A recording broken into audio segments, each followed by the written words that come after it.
Dalam nama Bapa dan Putra dan Roh Kudus. Amin. Ya Allah Bapa kami bersyukur kepadamu karena Engkau selalu ada beserta kami. Engkau hadir dalam setiap firman yang kami baca dan renungkan. Kami mohon penerangan Roh Kudus-Mu agar segala perhatian dan akal budi kami terarah kepadamu lewat firman dan renungan yang akan kami dengarkan saat ini. Semoga dengan mendengarkan dan merenungkan sabda-Mu, kami memperoleh kekuatan untuk menghadapi hidup kami sehari-hari. Demi Kristus Tuhan kami. Amin.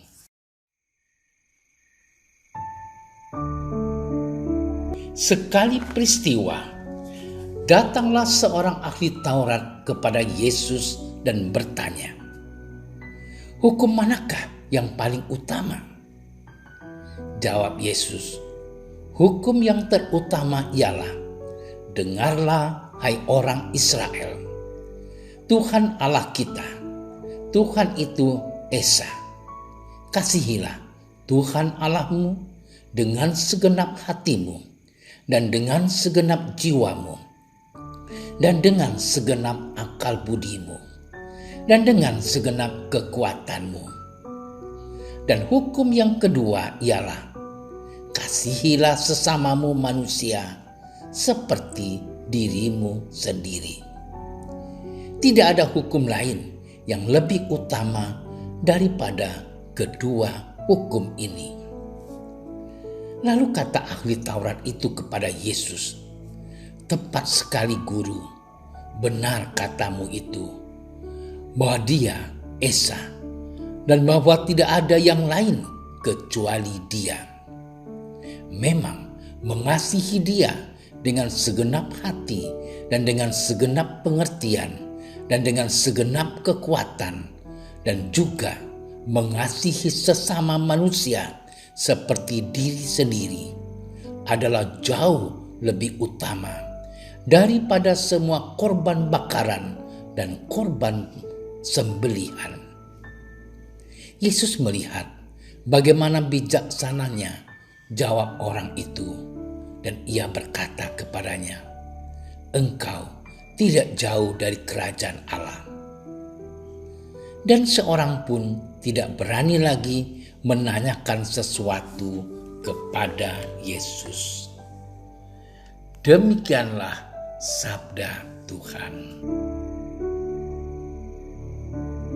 Saudara-saudariku yang dikasihi Tuhan, setiap orang akan dengan mudah mengatakan kita harus mengasihi sesama. Tetapi apakah kita pernah bertanya pada diri sendiri, mengasihi itu seperti apa? Atau apa alasannya kita mengasihi? Seorang ibu akan merelakan segalanya demi anaknya. Ketika si anak sakit, seorang ibu akan menginginkan kesembuhan anaknya dibandingkan dengan dirinya sendiri. Pengorbanan seorang ibu akan terus terjadi hingga memberikan nyawa sebagai taruhannya. Bisa jadi ini wujud kasih ibu ini, seperti yang diinginkan Yesus terhadap kita. Dalam bacaan Injil hari ini, Yesus menjawab pertanyaan dari ahli-ahli Taurat. Tidak seperti biasanya, Yesus kali ini langsung memberikan jawaban yang tajam atas pertanyaan itu. Jawaban Yesus sungguh sederhana, yakni tentang kasih. Akan tetapi ada tugas berat di balik jawaban itu. Pertama, Yesus mengatakan bahwa kasih itu terutama kepada Allah. Maksudnya kita diajak menyerahkan diri kepada Tuhan. Kita diundang menyatukan diri dengan Allah. Sehingga ketika Allah memandang kita, kita akan masuk ke dalam persatuan sempurna dengannya. Kedua, Yesus tidak hanya menyampaikan hubungan dengan Allah. Kita perlu memilih cara agar sampai kepada Tuhan. Maka pada ajakan kedua, Tuhan mengundang kita untuk saling mengasihi satu sama lain. Sebab Allah hadir dalam wujud sesama yang membutuhkan kasih dari kita. Bahkan Yesus sendiri telah mendahului kita dalam perbuatan kasih. Ia rela mati di kayu salib sebagai bentuk cinta kasih-Nya yang tak terperikan. Saudaraku, hendaknya kita mengasihi dalam perspektif yang dimaksudkan oleh Tuhan. Tindakan kasih kita itu bukanlah sebuah tontonan atau produk komersil. Mengasihi Tuhan dalam setiap doa dan peribadatan kita hendaknya tercermin pula dalam tindakan nyata kita sehari-hari. Tidaklah tepat bila kita rajin berdoa tetapi menipu pelanggan kita. Apabila kita seorang pedagang, tidaklah tepat bila kita rajin ke gereja, bila setelah pulang gereja kita curiga terhadap sesama kita. Kita bertengkar dengan tetangga kita. Kita menutup mata terhadap kaum lemah dan yang membutuhkan bantuan kita. Dengan demikian, apa yang kita imani hendaknya sejalan dengan apa yang kita hidupi. Lex credendi, lex vivendi. Saudara-saudariku yang dicintai Tuhan, mari kita membangun diri kita setiap hari dengan motivasi mengasihi Allah dan sesama. Kita persembahkan hidup kita kepada Allah dengan laku tapa dan perbuatan amal. Tidak cukup hanya bersedekah, kita perlu berbagi kepada sesama. Tidak cukup kita menadahkan tangan memohon dari Tuhan. Kita harus mengulurkan tangan kepada orang-orang yang membutuhkan uluran kasih. Sanggupkah kita mewujud nyatakannya dalam keseharian kita? Selamat bermenung. Tuhan memberkati kita. Allah Bapa kami, kepadamu kami menyerahkan segala budi dan kehendak kami sepanjang hari. Engkau menghendaki setiap orang berbuat kasih kepada setiap ciptaan. Kami mohon agar Engkau mendampingi usaha kami untuk berbagi kasih juga kepada sesama. Semoga masa Prapaskah ini membantu kami menyadari tindakan yang seharusnya kami lakukan sebagai hamba yang tidak berarti di hadapan-Mu. Engkaulah Tuhan, kami puji kini dan sepanjang masa. Amin. Kami berdiri di hadapan-Mu, ya Roh Kudus. Pada saat kami berkumpul di dalam nama-Mu, bersama-Mu sendiri yang membimbing kami, membuat diri-Mu nyaman berdiam di hati kami. Ajarilah kami jalan yang harus kami tempuh dan bagaimana kami harus mengikuti jalan itu.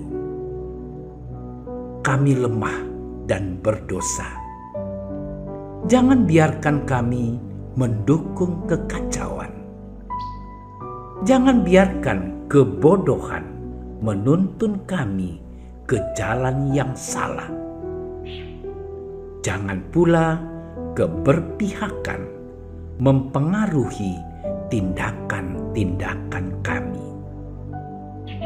Kiranya kami menemukan di dalam Engkau kesatuan kami, agar kami boleh berjalan bersama menuju kehidupan abadi dan tidak menyimpang dari jalan kebenaran dan apa yang benar. Semua ini kami mohon kepadamu yang berkarya di setiap tempat dan waktu dalam persekutuan dengan Bapa dan Putra untuk selama-lamanya. Amin. Bapa kami yang ada di surga, dimuliakanlah namamu. Datanglah kerajaanmu. Jadilah kehendakmu di atas bumi seperti di dalam surga.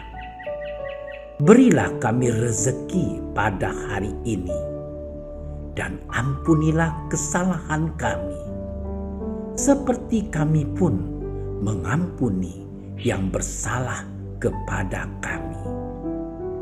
Dan janganlah masukkan kami ke dalam percobaan, tapi bebaskanlah kami dari yang jahat. Amin. Salam Maria, penuh rahmat, Tuhan sertamu. Terpujilah engkau di antara wanita, dan terpujilah buah tubuhmu Yesus. Santa Maria, Bunda Allah, doakanlah kami yang berdosa ini, sekarang dan waktu kami mati. Amin. Kemuliaan kepada Bapa dan Putra dan Roh Kudus, seperti pada permulaan, sekarang, selalu, dan sepanjang segala masa. Amin. Dalam nama Bapa dan Putra dan Roh Kudus. Amin. Terima kasih sudah menyaksikan renungan hari ini. Jangan lupa like, subscribe, dan aktifkan tombol loncengnya agar Anda yang pertama mendapatkan notifikasi updatean renungan harian dari Komsos Keuskupan Padang.